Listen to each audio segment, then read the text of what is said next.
Middle east में America की हिमायत से जहां इजराइल लगातार गजा में मौत का तांडव किए जा रहा है, तो वहीं अमेरिका के राष्ट्रपति डोनाल्ड ट्रंप ने हाल ही में एक ऐसी बात कही जो कई मुल्कों को नागवार गुजरी। ऐसा होना लाजमी भी था।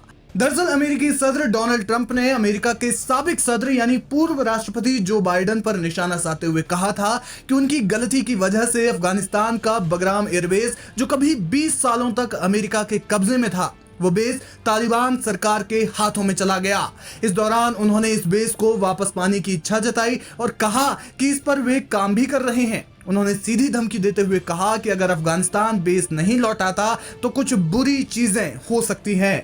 अब बयान बड़ा है तो जाहिर है कि इसका जवाब भी ट्रंप को मिलना था और जवाब मिला भी।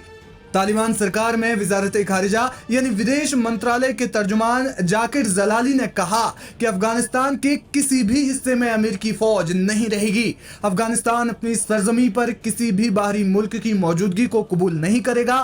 तालिबान सरकार ने कहा कि हम अपनी जमीन का 1 इंच हिस्सा भी नहीं देंगे और जरूरत पड़ी तो 20 साल और लड़ेंगे। तालिबान का यह जवाब अमेरिका को धमकी तो थी ही, साथ ही एक खुला चैलेंज भी था। अब इसे लेकर मामला गर्माता जा रहा है और ऐसा लग रहा है कि तालिबान अमेरिका के खिलाफ एक मजबूत और फैसलाकुन कदम यानी निर्णायक कार्रवाई करने के मूड में है। हाल ही में जब संयुक्त राष्ट्र महासभा की बैठक हुई तो इस दौरान इस मुद्दे पर चर्चा भले ही अंतरराष्ट्रीय स्तर पर ना हुई हो, लेकिन पर्दे के पीछे अमेरिका की इस मंशा पर गंभीर और बहुत बड़ी चर्चा हुई। सत्र के बाद चीन, ईरान, पाकिस्तान और रूस ने एक बैठक की जिसमें चारों मुल्कों के वजीर खारिजा यानी विदेश मंत्री शामिल थे। बाद में बैठक के बाद एक बयान भी जारी किया गया जिसमें कहा गया कि चारों मुल्कों ने इस बात पर जोर दिया है कि अफगानिस्तान की खुदमुख्तारी, आजादी और इलाकी सलामियत का सम्मान किया जाना चाहिए तथा उन्होंने मौजूदा हालातों के लिए जिम्मेदार देशों द्वारा अफगानिस्तान में और उसके पास सैन्य ठिकानों की पुनर्स्थापना का मजबूती से विरोध किया। यह बयान ट्रंप की मांग के सीधे जवाब में था जो क्षेत्रीय शांति के लिए खतरा बताई गई। अफगानिस्तान को शांतिपूर्ण, आतंक मुक्त और ड्रग फ्री बनाने पर जोर दिया गया। बड़ी बात यह है कि पाकिस्तान इसमें अमेरिका के खिलाफ नजर आ रहा है, वो पाकिस्तान जो व्हाइट हाउस में ट्रंप की तारीफों के पुल बांध चुका है। लेकिन सवाल यह है कि क्या अमेरिका बगराम एयरबेस को वापस हासिल कर पाएगा? विदेश मामलों के जानकार डॉक्टर ब्रह्मदीप अलूने कहते हैं कि डोनाल्ड ट्रंप बहुत गहरे अंतर विरोध से गुजर रहे हैं। CIA का उन पर दबाव है कि अमेरिका चीन और रूस के सामने सामरिक तौर पर कमजोर न होने पाए। वे अमेरिका की शक्ति को दिखाना चाहते हैं, लेकिन बगराम पाना अमेरिका के लिए लगभग नामुमकिन है।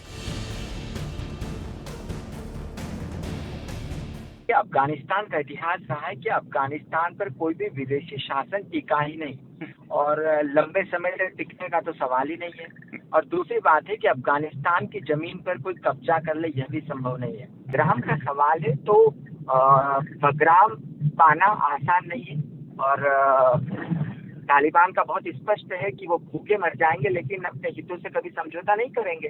तमाम कोशिशों के बावजूद महिलाओं को शिक्षा को लेकर उन्होंने शिक्षा के न केवल दरवाजे बंद किए, लेकिन अब तो मानवाधिकार जैसी बातें हो ही नहीं सकती। उन किताबों को वहां से हटा दिया गया है। तो न महिला शिक्षा को लेकर कोई समझौता किया है, न मानवाधिकार को लेकर कोई समझौता किया है, न शरिया को लेकर कोई समझौता किया है। इसका मतलब है कि अफगानिस्तान वैश्विक प्रतिबंधों से के दबाव में आए बिना आगे बढ़ना चाह रहा है और उसमें वो सफल भी हो रहा है। ऐसे में यह बिल्कुल मुमकिन नहीं है कि बगराम को वापस ट्रंप प्राप्त कर लें।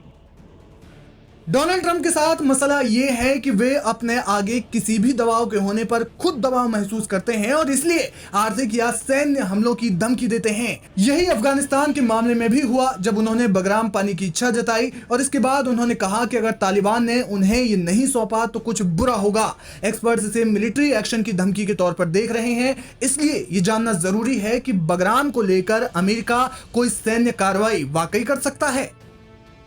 फॉरेन एक्सपर्ट डॉक्टर ब्रह्मदीप अलू ने कहते हैं कि अमेरिका अफगानिस्तान पर अब कोई मिलिट्री एक्शन नहीं लेगा, लेकिन फिर भी ट्रंप बगराम पाने की कोशिश जरूर करेंगे। डॉक्टर अलू ने कहते हैं कि अमेरिका बगराम पाने के लिए दबाव और डराने धमकाने वाली नीति अपनाएगा। वो सीधे तौर पर कार्रवाई करने की गलती नहीं करेगा, क्योंकि यूरोप और अमेरिका में कई नीतियों को लेकर अब मतभेद हैं। लेकिन सबसे बड़ी बात यह है कि अमेरिका को यह डर है कि अलकायदा जैसे संगठनों को तालिबान ट्रेनिंग देना शुरू कर देगा अगर हमला हुआ तो, जो अमेरिका को एक तरह से नुकसान पहुंचाएंगे, जैसे कि पहले भी वे कर चुके हैं। इसलिए अमेरिका मिलिट्री एक्शन नहीं लेगा। जानकार अक्सर ये कहते हैं कि डोनाल्ड ट्रंप अपने वोटर्स को खुश करने के लिए अमेरिका की विदेश नीति से खेलते रहते हैं। माना जा रहा है कि उन्होंने ये बयान जो बाइडेन पर निशाना साधने के लिए दिया, लेकिन अब मामला गंभीर और बड़ा बन चुका है। हालांकि इसकी एक और वजह यह भी है कि बगराम एयरबेस अमेरिका के लिए सबसे जरूरी हुआ करता था और इसके छिन जाने के बाद उसे कई मोर्चों पर नुकसान हुआ। बगराम के हाथ से निकल जाने के बाद वो चीन पर उतने करीब से नजर नहीं रख पाया। ईरान के जौहरी प्रोग्राम यानी परमाणु कार्यक्रम को लेकर उसकी मालूमात कम हो गई। इसके अलावा पूरे इलाके तक अमेरिका के दबदबे को नुकसान पहुंचा। अब आखिर में ये जानते हैं कि अमेरिका को बगराम एयरबेस क्यों चाहिए। बगराम एयरबेस काबुल से 50 किलोमीटर उत्तर में है। ट्रंप ने इसे एक जरूरी स्ट्रेटेजिक असासा बताया जो चीन के न्यूक्लियर प्रोग्राम पर नजर रखने, दहशतगर्दी से लड़ने और नायाब खनिजों तक रसाई यानी पहुंचने के लिए जरूरी है। बगराम से चीन के लोप नूर न्यूक्लियर सेंटर तक सिर्फ 1 घंटे का फासला है। इसके अलावा यहां से ईरान के एटमी प्रोग्राम पर नजर रखी जा सकती है और मिडिल ईस्ट तक अमेरिका की पहुंच और भी ज्यादा आसान हो जाती है।